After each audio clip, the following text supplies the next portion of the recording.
आइए आज का वचन को पढ़ेंगे। नीति वचन 4 अध्याय 13 में लिखा है, शिक्षा को पकड़े रह, उसे छोड़ ना दे, उसकी रक्षा कर, क्योंकि वही तेरा जीवन है। परमेश्वर के वचन के पढ़े सुने समझे और कबूल किए जाने पर परमेश्वर की आशीष हो, आमीन।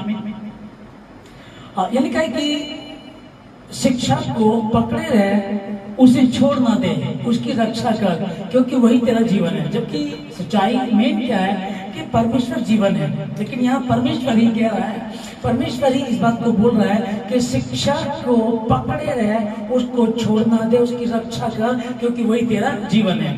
जैसे कि एग्जाम शुरू होने वाले हैं और हाफर लिखे एग्जाम शुरू होने वाले हैं और कितने लोगों का इंटरव्यू भी है जॉब को लेकर के। कई फोन कॉल्स मेरे पास आए हैं कि हमारे लिए प्रार्थना कीजिएगा, मेरा इंटरव्यू है और पुलिस विभाग में है, बहुत सारी जगह का है। और जैसे कि अभी एग्जाम शुरू होने वाले हैं तो बहुत बच्चों को जब हम देखते हैं कि वो किस प्रकार से आजकल दबिश में रहते हैं कि पढ़ाई हार्ड हो गई है, बहुत मुश्किल हो गई है, ट्यूशन भी पढ़ना है, स्कूल भी जाना है, हम थक जाते हैं, फिर भी कई बार मुश्किल होती है कि हम पास नहीं हो पाते हैं। तो कई लोगों की शिकायत ये रही है, पर मैं जो मसीह के परिवार के लोग, मसीह को मानने वालों, मैं आपसे कहना चाहता हूँ, परमेश्वर ने इस वचन को मुझ तक और आप तक पहुंचाया है। आगे याकूब की पुस्तक 1 अध्याय 5 से 7 में हम लोग पढ़ते हैं, जहां इस प्रकार से लिखा है, यह लिखा है कि पर यदि तुम में से किसी को बुद्धि की घटी हो तो परमेश्वर से मांगे, जो बिना उलाहना दिए सबको उदारता से देता है और उसको दी जाएगी, पर विश्वास से मांगे और बिल्कुल भी संदेह न करे, क्योंकि संदेह करने वाला वो समुद्र की लहर की तरह जो उठती और फिर बैठ जाती है। ऐसा व्यक्ति ये ना सोच समझे कि उसको बुद्धि मिलेगी। जैसे ऐसा बंदा नहीं, क्योंकि शक करने वाला, संदेह करने वाले को बुद्धि नहीं मिलेगी। कारण उसका, क्योंकि परमेश्वर कहता है कि विश्वास से मांगे और शक ना करें।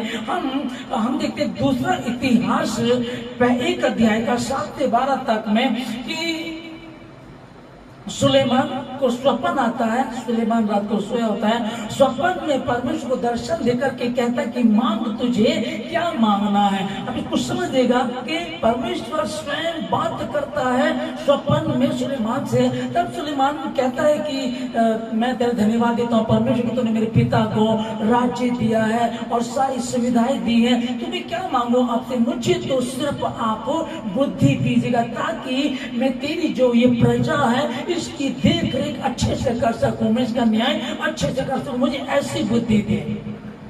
तो परमेश्वर उसको बोलता है, ना तो तूने दुश्मनों का प्राण मांगा, न धन मांगा, न संपत्ति मांगी, तूने ऐसी चीज नहीं मांगी, ऐश्वर्य नहीं मांगा, दीर्घायु नहीं मांगी तूने, और तूने मांगा भी क्या है, बुद्धि।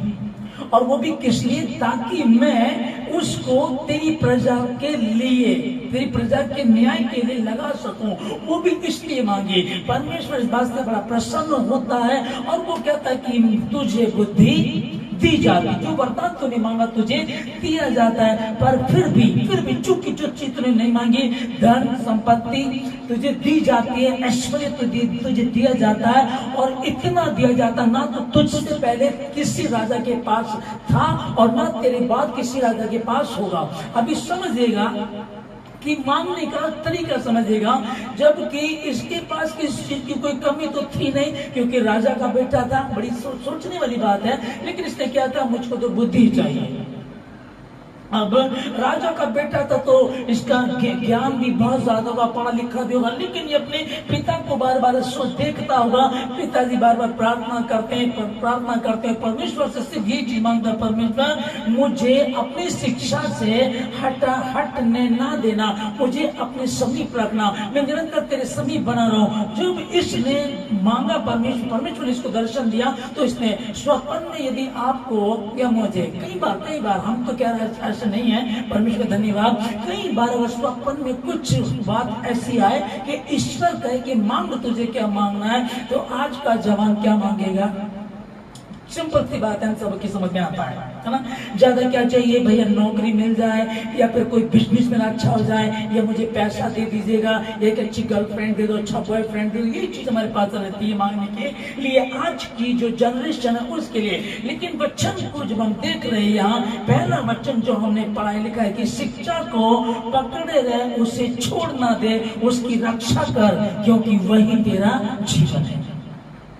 इसको समझ लीजिएगा ध्यान से। अभी कई लोग पढ़ते हैं, शरारतें करते रहते हैं, पढ़ाई में रुचि नहीं लेते, उस रीति से जैसे लेनी चाहिए वैसे रुचि लीजिएगा, वैसे पढ़िएगा और परमेश्वर से मांगिएगा, परमेश्वर आपको बुद्धि देगा। हाँ।